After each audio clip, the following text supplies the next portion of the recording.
Hello everyone, good morning. I hope you all will be safe and healthy and be safe at your home. As let's have a discussion as we are discussing in the history, and in the previous video you might have gone through both the videos. In these both the videos we came to know about the East Indian Company, how it just turned into from trade to territory, and how we just control over the Bengal presidency, and we also just discussed about the Battle of Plassey in the previous video. Now, without further ado, we should start. That is company rule expands. Now here, mainly we will come to know about the company rule, that is East India Company rule, how it extended in Indian states. Okay, so let's have a discussion. If we analyze the process of annexation of Indian states by the East India Company from 1757 to 1857, certain key aspects emerge.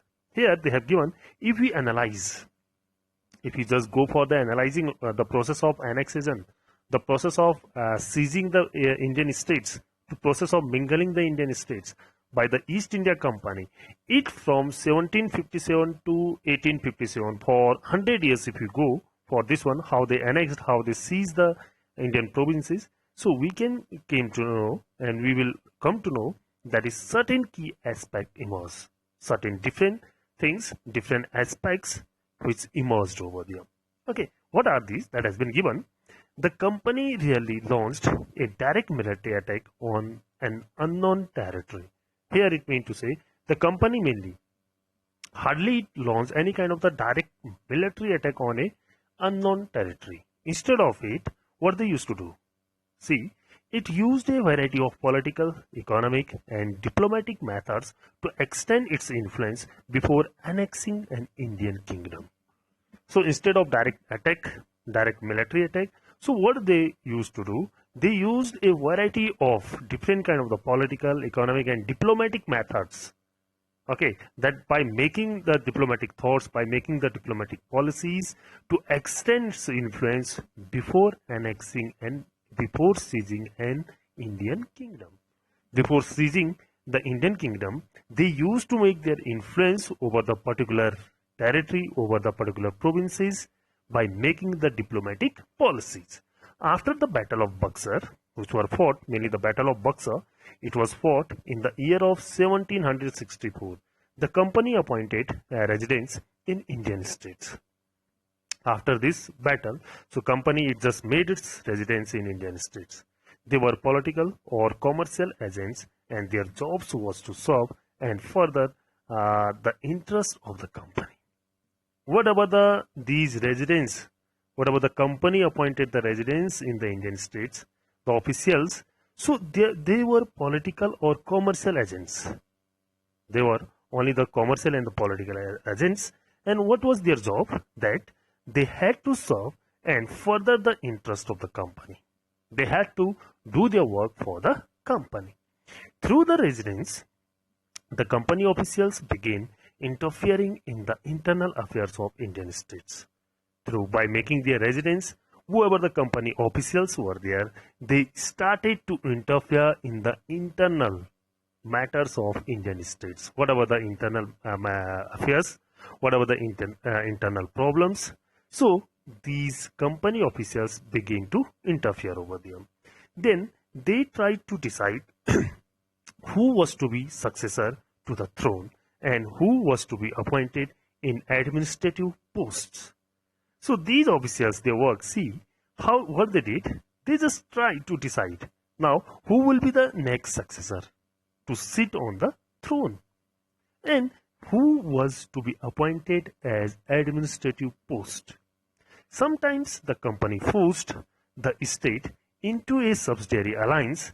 According to the term of the alliance, Indian rulers were not allowed to have their independent armed force. So here, now they have given the company force to the states for subsidiary alliance.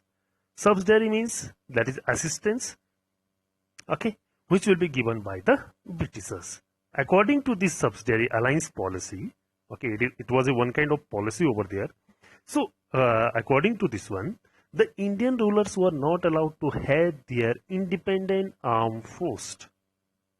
means the Indian, whoever the local rulers were there, they were not allowed to keep the armed force with them. They were to be protected by the company, but had to pay for the subsidiary forces that the company was supposed to maintain for the purpose of this production. So instead of this one, the company used to give the protection to these local rulers, and for this one they had to pay something. They had to pay for the subsidiary forces, whatever the subsidiary forces were there. Subsidiary means the assisting forces were there, so they had to pay by the local rulers that the company was supposed to maintain for the purpose of this production. If the Indian ruler failed to make the payment, then part of the territory was taken away as penalty. So here they have given how which sort of the policy they have made.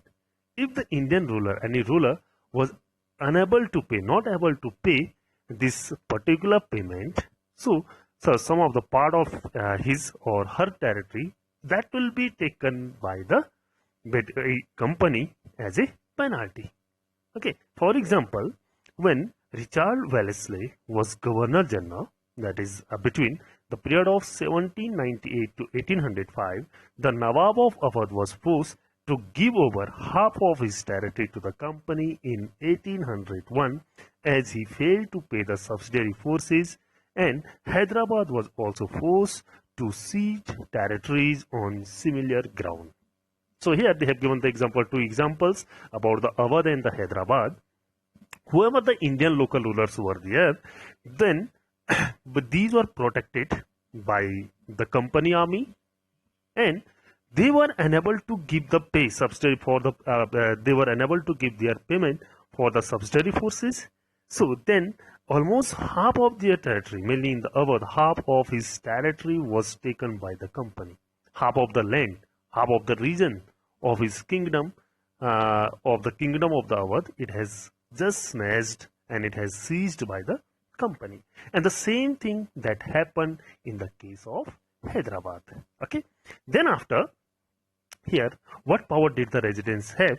So you can read here. So mainly they have given whatever the power that has been given, as we have already discussed in the previously, which sort of the powers have been given to them to serve for the company and to just allowed to make the administrative supervision over there. These all the things have been given here. You may go for this one. Then Tipu Sultan, the tiger of Mysore. What they have given here, that is, the company resorted to directly military confrontation when it saw a threat to its political or economic interest. So the company, what the company earlier told, that they didn't want to direct attack on any Indian region or provinces. Now what happened, that is about the Tipu Sultan they have given, who is also having the title, who is also known as the Tiger of Mysore. So the company resorted to direct military confrontation when it saw a threat to its political or economic interest. When the company felt that there is a threat, there is a fear that is for their political and economic interest, so the company just thought to direct military attack on some Indian provinces. This can be illustrated, this can be explained with the case of the southern Indian state of Mysore. So this happened, and they have given the example here about the southern Indian state, that is about Mysore. So what happened over there? See, Mysore had grown in strength under the leadership of powerful ruler like Hyder Ali, ruled from 1761 to 1782, and his famous son Tipu Sultan ruled from 1782 to 1799. So the Mysore, this was the province over there, Indian state mainly. It had grown in a very powerful, means this particular region, this particular kingdom, it became more strength, more powerful and more prosperous under the leadership of the powerful rulers of Mysore like Hyder Ali and his famous son under the leadership of Tipu Sultan. Mysore controlled the profitable trade of the Malabar coast, where the company purchased pepper and cardamom. Here they have given the Mysore mainly, it controlled the profitable trade. Mainly this particular kingdom was also just controlling over the whatever the profitable trades were being done with the help of the Malabar coast, where the company purchased pepper and cardamom. In 1785, Tipu Sultan stopped the export of sandalwood, pepper, and cardamom through the ports of his kingdom. So when it was ruled, Mysore was ruled by the Tipu Sultan in the year of 1785. What he did, he stopped to do the exporting of the sandalwood, pepper, and cardamom from the ports which were inside his kingdom. Then, and disallow local merchants from trading with the company. And he also didn't allow to the local merchants, local traders over there from doing the trade with the company. He also established a close relationship with the French in India and modernized his army with their help. So the Tipu Sultan, he made a good relationship with all the French who were in India at the time and who were also indulged in the trades, and he, with the help of these French people, he just modernized his army with their help. Then what happened? See, the British were furious. The British, they got angry. Furious means to say they got very angry on this mainly whatever the activity and whatever the action was taken by the Tipu Sultan. The British, they got very angry. Then they saw Hyder and Tipu as ambitious, arrogant, and dangerous rulers who had to be controlled and crushed. So after this one, these Britishers, mainly the company, who had seen these two rulers, that is Hyder Ali and the Tipu Sultan, very arrogant and dangerous, that could be dangerous for their rule. So they thought that these rulers must be controlled and they must be crushed. Four wars, these were fought with Mysore in, that is, year 1767 to 69. 1780 to 84, 1790 to 92, and 1799. Only in the last, the Battle of Srirangapatnam, did the company ultimately win a victory. So in the last one war, which were fought in the year of 1799, this war was fought mainly in the Srirangapatnam, that was the capital of the Tipu Sultan, mainly for the Mysore. It was the capital. So in this one, ultimately the company got victory. Mainly the Britishers got victory over the Marathas. Tipu Sultan was killed defending his capital Srirangapatnam. So Tipu Sultan was killed in this one war for just defending to defend to his capital, that is Srirangapatnam. Mysore was placed under the former ruling dynasty of the Wadiyars, and a subsidiary alliance was imposed on the state. So after this one, whoever the earlier ruler, former ruler of the Mysore, these were the dynasty of the Wadiyars. So that particular dynasty rulers were just placed in the Mysore, and the subsidiary alliance was imposed on the state of Mysore. As we have discussed about the subsidiary alliance, so they had to work, and that particular ruler had to work under the Britishers, and they were not supposed to just have their own army, that is independent army, and if there is a need of army, that will be held by the Britishers. Then after, they have given here war with the Marathas here. Now you will come to know here how the company fought the war with the Marathas. From the late 18th century, they have given here, the company also sought to curb and eventually destroy Maratha power. So from the at the end of the 18th century, the company also wanted to control over the Maratha power.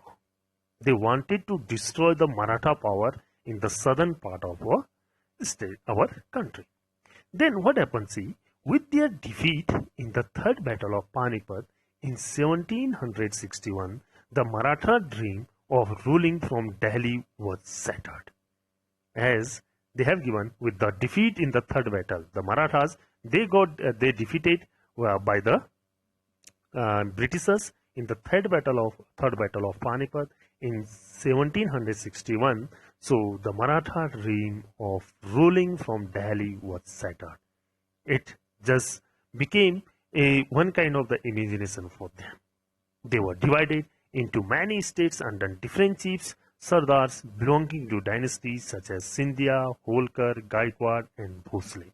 Mean to say, these Marathas were divided into many parts, into many chiefs, Sardars, we can say, means head, belonging to the dynasties, belonging to the different dynasties like Scindia, Holkar, Gaikwad, and Bhosle. These chiefs were held together in a confederacy, that is confederacy under a Peshwa principal minister who became its effective military and administrative head based in Pune. Then whoever the chiefs were there, these chiefs were held together in a confederacy. Confederacy means an alliance with an agreement. They had to work under a Peshwa. The Peshwa, it is known as the principal minister, is the main minister, who became its effective military and administrative head based in Pune. Then Mahadi, Scindia, and Nana, that is Fadins, were two famous Maratha soldiers and statesmen of the late 18th century. They have given the example of two persons over there who had just having a good, that is, we can say, military power. These were the Maratha soldiers, and their names that has been they have given here. So they were mainly the Maratha soldiers during the end of the 18th century. Then the Maratha were subdued in the series of wars. In the first war of the war that ended in 1782 with the Treaty of Salwai, there was no clear victor. So whoever the Marathas, they were indulged in the different kind of the series of the wars. They were indulged in the wars, different series of the war. And what about the first war that has been fought with by these Marathas in 1782? It was just ended with Treaty of Salwai.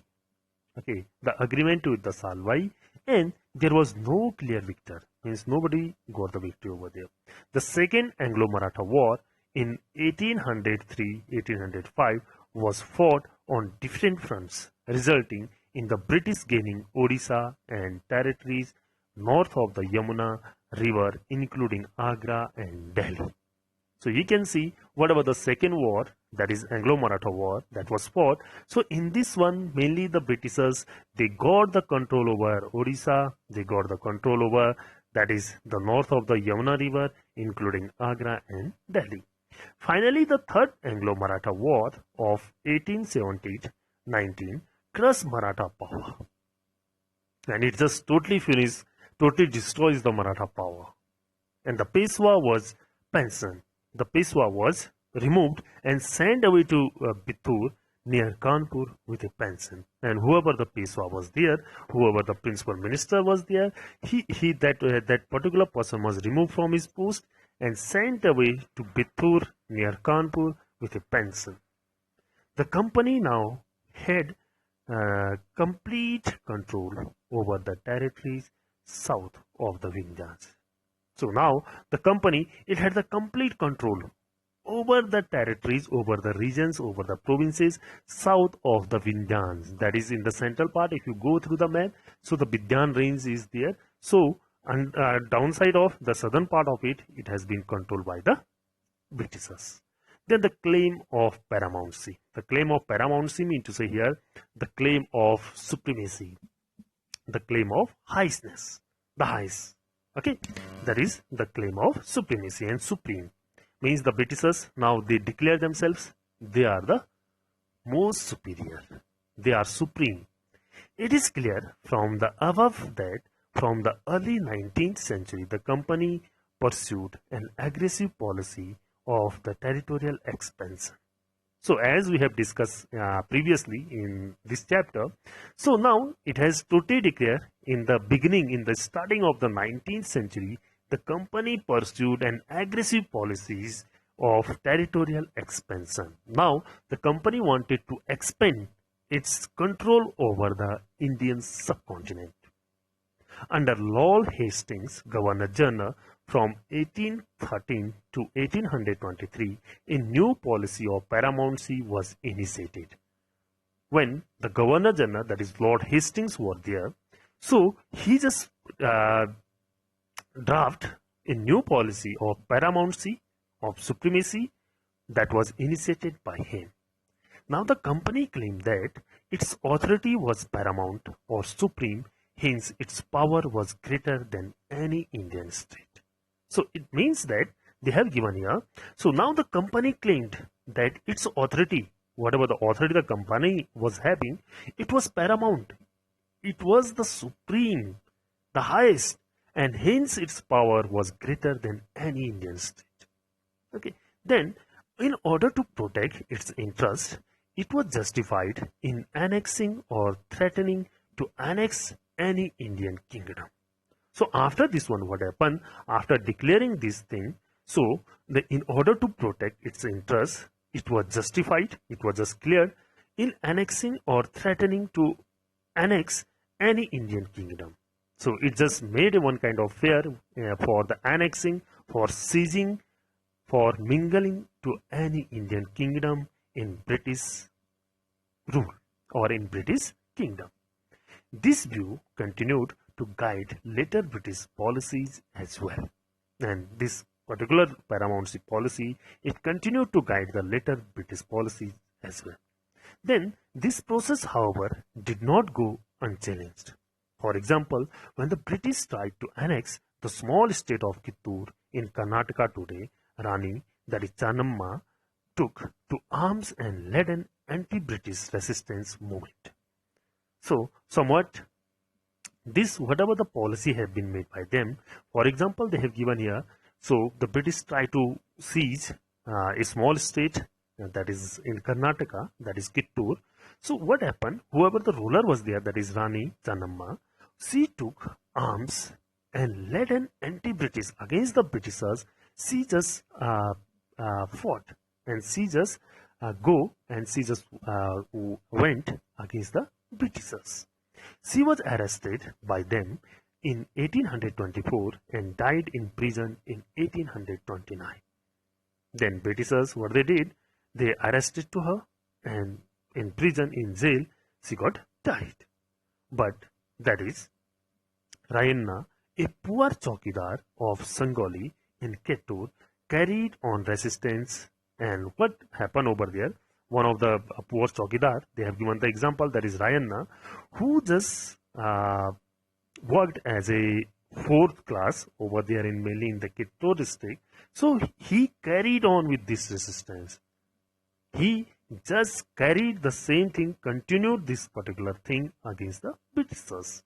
With popular support, he destroyed many British camps and records.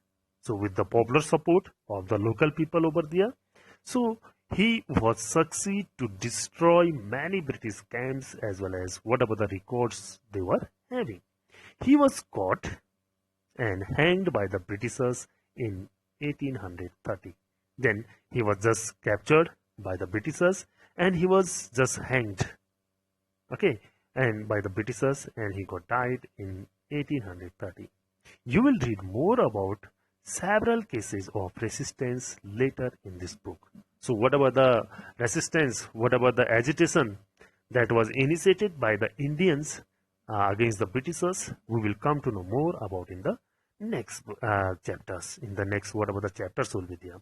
Okay, then in the late 1830, the East India Company became worried about Russia. It imagined that Russia might expand across Asia and enter India from the northwest. So in the late 1830 example they have given, so the company somewhat got worried, somewhat tensed about Russia, because the Russia could just expand its control over the Asia and enter to our country as well from northwest. Driven by this fear, the British now wanted to secure their control over the northwest.